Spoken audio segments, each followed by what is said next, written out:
Eye lens किस चीज़ से बना होता है? फाइब्रस जेली लाइक मटेरियल से, और उसका जो कर्वेचर है वो भी मॉडिफाई होता रहता है, वो थिक हो सकता है या थिन हो सकता है फोकल लेंथ को सेट करने के लिए, ताकि फोकल लेंथ जो है चेंज हो सके आई की। नाउ मसल्स जब रिलैक्स हो जाएंगी, ये कैसे किसकी हेल्प से होगा? सिलरी मसल्स की हेल्प से, जो कि लेंस को होल्ड करके रखती हैं हमारी आइज़ में। जब सिलरी मसल्स रिलैक्स हो जाती हैं तो लेंस हो जाता है थिन, और उस टाइम पे जो फोकल लेंथ है इंक्रीज़ हो जाएगी। तो जब फोकल लेंथ इंक्रीज़ हो जाएगी तो हम जो दूर के ऑब्जेक्ट्स हैं, डिस्टेंट ऑब्जेक्ट्स हैं, उनको क्लियरली देख पाएंगे। और जब सिलरी मसल्स कॉन्ट्रैक्ट हो जाएंगी, यानी कि वो सिकुड़ जाएंगी, तब क्या होगा? जो कर्वेचर है वो इंक्रीज हो जाएगा आई लेंस का, और जो लेंस है हमारा अब थिक हो जाएगा। तो थिक होने की वजह से क्या होगा? फोकल लेंथ जो है आई लेंस की वो डिक्रीज हो जाएगी, और हम नियर बाय ऑब्जेक्ट्स को देख पाएंगे।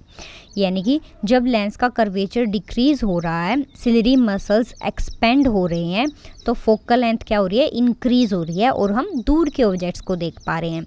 वहीं इसका रिवर्स क्या होगा कि जब हमारा कर्वेचर जो है इंक्रीज हो जाएगा, आईज थिक हो जाएंगी, आई लेंस थिक हो जाएगा, और फोकल लेंथ जो है वो क्या हो जाएगी? डिक्रीज। तो हम क्या देखेंगे? नियर बाय ऑब्जेक्ट्स को क्लियरली देख पाएंगे।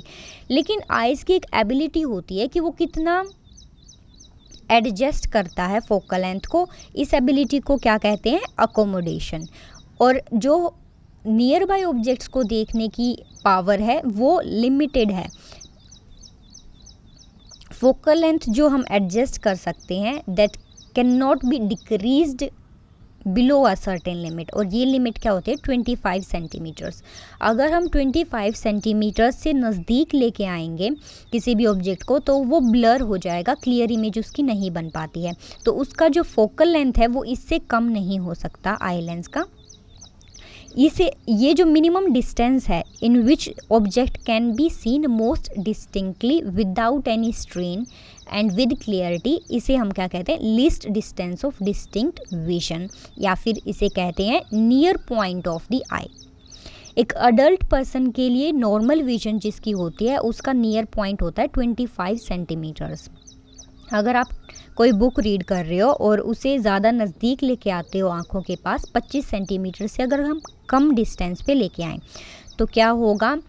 जो इमेज है वो ब्लर हो जाएगी, धुंधली हो जाएगी, और जो हमारी आइज़ हैं उनमें भी स्ट्रेन होगा, खिंचाव महसूस होगा आपको, और हम क्लियर नहीं देख पाते हैं। वहीं अगर हम 25 सेंटीमीटर पे रखेंगे ऑब्जेक्ट को, तो हम उनको क्लियरली देख सकते हैं।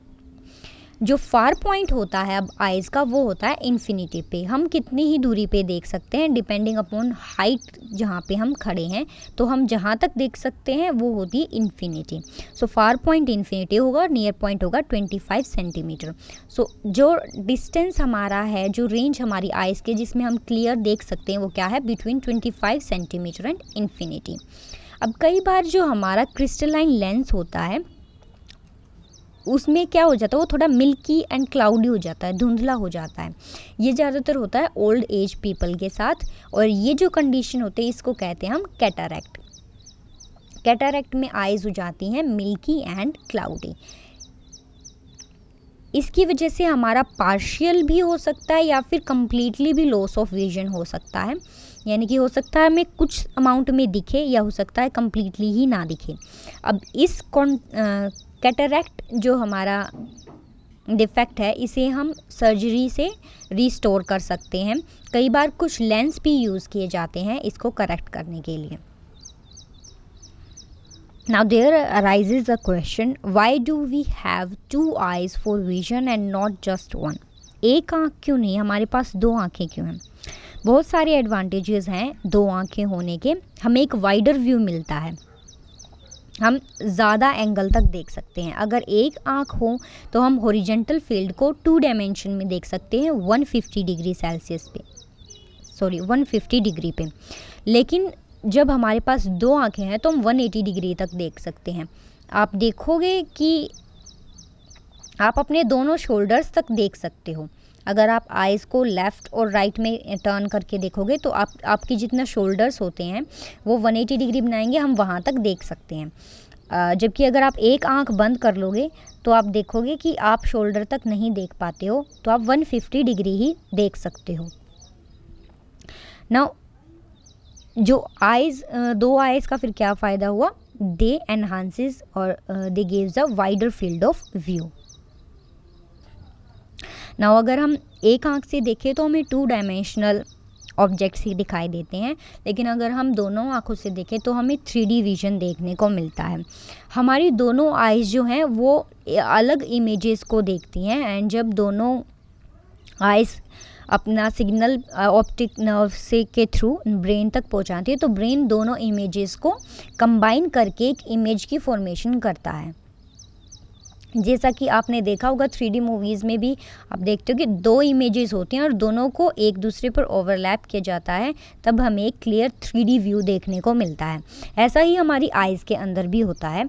इससे हम 3D इमेजेस देख सकते हैं डेप्थ की, यानी कि हमें सिर्फ वो ऑब्जेक्ट सीधा नहीं दिखाई दे रहा, हमें ये भी पता चल रहा है कि उसकी डेप्थ कितनी है, उसकी विड्थ कितनी है।